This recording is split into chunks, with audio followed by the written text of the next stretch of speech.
Chikkaballapur JDS ಮುಖಂಡರಲ್ಲ Congress ಸರ್ಕಾರ ಬಚ್ಚೇಗೌಡರ ಮಳೆ ಸ್ನೇಹಿತರೇ ಕೆಲವು ಸ್ಥಳೀಯವಾದಂಥ ಕೆಲವು ಸನ್ನಿವೇಶ ನಾನು ಕರೆಸು ಮಾತನಾಡಿದ್ದೆ. ನಾನು ದುಡುಕಿ ನಿರ್ಧಾರ ಮಾಡಬೇಡಿ ಅಂತ ಹೇಳಿದ್ದೆ. ಹೋಗಿದ್ದಾರೆ. ಆದರೆ ಪ್ರಮುಖವಾಗಿ 170-80 ಭಾಗ ಪಕ್ಷದ ಮುಖಂಡರುಗಳಾಗಲಿ ಕಾರ್ಯಕರ್ತರಾಗಲಿ ಪಕ್ಷ ಬಿಟ್ಟು ಹೋಗಿಲ್ಲ. ಅವರು ಒಂದು 8-10 ಜನ ಅವರ ಅಭಿಮಾನಿಗಳು ಹೋಗಿರ್ಬೋದು. ಅದಕ್ಕೆ ಯಾವ ರೀತಿ ಮತ್ತೆ ಪ್ಯಾರಲಲ್ಲಿ ನಾವಲ್ಲಿ ಸಂಘಟನೆ ತೊಡಗಬೇಕಂತ ಮಾಡ್ತಾರೆ. ಕೊನೆ ಪ್ರಶ್ನೆ, ಈಗ ದೇವೇಗೌಡರು, ಮೋದಿಯವರು, ನೀವು, ಅಮಿತ್ ಶಾ ಅವರು, ಯೋಗಿ ಈ ಥರದ ಏನಾದರೂ ಪ್ಲಾನ್ ಆಗ್ತಿದೆಯಾ ಸರ್? ಅಂದರೆ ಯಾಕಂದರೆ ಆ ರೀತಿ ಸದ್ಯಕ್ಕೇನು ಪ್ಲಾನ್ ಆಗಿಲ್ಲ. ಯಾಕಂದರೆ ನರೇಂದ್ರ ಮೋದಿ ಅವ್ರಿಗೆ ಇಡೀ ದೇಶದಾದ್ಯಂತ ಪ್ರವಾಸ ಮಾಡಬೇಕಾದಂಥ ಅನಿವಾರ್ಯತೆ ಅವರಿಗೆ. ಅವರೇ ಎಲ್ಲ ಕಡೆ ಹೋಗಬೇಕಾಗಿದೆ.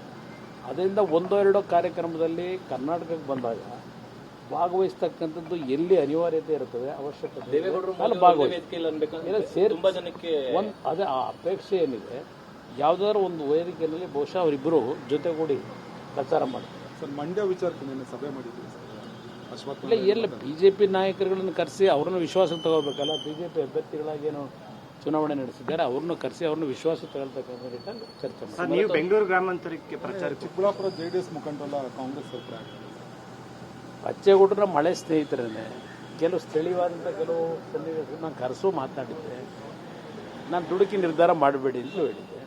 ಹೋಗಿದ್ದಾರೆ. ಆದರೆ ಪ್ರಮುಖವಾಗಿ 170-80 ಭಾಗ ಪಕ್ಷದ ಮುಖಂಡರುಗಳಾಗಲಿ ಕಾರ್ಯಕರ್ತರಾಗಲಿ ಪಕ್ಷ ಬಿಟ್ಟು ಹೋಗಿಲ್ಲ. ಅವರು ಒಂದು 8-10 ಜನ ಅವರ ಅಭಿಮಾನಿಗಳು ಹೋಗಿರ್ಬೋದು. ಅದಕ್ಕೆ ಯಾವ ರೀತಿ ಮತ್ತೆ ಪ್ಯಾರಲಲ್ಲಿ ನಾವಲ್ಲಿ ಸಂಘಟನೆ ತೊಡಗಬೇಕಂತ ಮಾಡ್ತಾರೆ. ಕೊನೆ ಪ್ರಶ್ನೆ, ಈಗ ದೇವೇಗೌಡರು, ಮೋದಿಯವರು, ನೀವು, ಅಮಿತ್ ಶಾ ಅವರು, ಯೋಗಿ ಈ ಥರದ ಏನಾದರೂ ಪ್ಲಾನ್ ಆಗ್ತಿದೆಯಾ ಸರ್? ಅಂದರೆ ಯಾಕಂದರೆ ಆ ರೀತಿ ಸದ್ಯಕ್ಕೇನು ಪ್ಲಾನ್ ಆಗಿಲ್ಲ. ಯಾಕಂದರೆ ನರೇಂದ್ರ ಮೋದಿ ಅವ್ರಿಗೆ ಇಡೀ ದೇಶದಾದ್ಯಂತ ಪ್ರವಾಸ ಮಾಡಬೇಕಾದಂಥ ಅನಿವಾರ್ಯತೆ ಅವರಿಗೆ. ಅವರೇ ಎಲ್ಲ ಕಡೆ ಹೋಗಬೇಕಾಗಿದೆ. ಅದರಿಂದ 1-2 ಕಾರ್ಯಕ್ರಮದಲ್ಲಿ ಕರ್ನಾಟಕಕ್ಕೆ ಬಂದಾಗ ಭಾಗವಹಿಸ್ತಕ್ಕಂಥದ್ದು ಎಲ್ಲಿ ಅನಿವಾರ್ಯತೆ ಇರ್ತದೆ ಅವಶ್ಯಕತೆ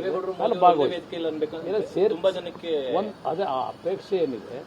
ಯಾವುದಾದ್ರು ಒಂದು ವೇದಿಕೆಯಲ್ಲಿ ಬಹುಶಃ ಅವರಿಬ್ಬರು ಜೊತೆಗೂಡಿ ಪ್ರಚಾರ ಮಾಡ್ತಾರೆ. ಸರ್, ಮಂಡ್ಯ ವಿಚಾರಕ್ಕೆ ನಿನ್ನೆ ಸಭೆ ಮಾಡಿದ್ದೀವಿ ಸರ್. ಇಲ್ಲ, ಎಲ್ಲ BJP ನಾಯಕರುಗಳನ್ನು ಕರೆಸಿ ಅವ್ರನ್ನ ವಿಶ್ವಾಸಕ್ಕೆ ತಗೋಬೇಕಲ್ಲ. BJP ಅಭ್ಯರ್ಥಿಗಳಾಗಿ ಏನು ಚುನಾವಣೆ ನಡೆಸಿದ್ದಾರೆ ಅವ್ರನ್ನ ಕರೆಸಿ ಅವ್ರನ್ನ ವಿಶ್ವಾಸ ತಗೊಳ್ತಕ್ಕಂಥ ನಿಟ್ಟಿನಲ್ಲಿ ಚರ್ಚೆ ಮಾಡಿ. ನೀವು ಬೆಂಗಳೂರು ಗ್ರಾಮಾಂತರಕ್ಕೆ ಪ್ರಚಾರ